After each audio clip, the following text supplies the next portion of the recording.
कान खोल कर सुन लो, जो राष्ट्रगान नहीं गाएगा, जो राष्ट्रीय गीत नहीं गाएगा, जो हिंदुस्तान जिंदाबाद नहीं कहेगा, जो हमारी भारत की मिट्टी की आलोचना करेगा, उसे हिंदुस्तानी कहलाने का कोई अधिकार नहीं।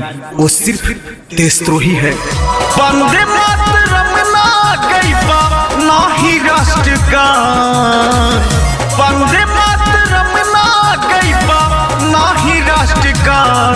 देशद्रोहियों छोड़ दो हमारा हिंदुस्तान, देशद्रोहियों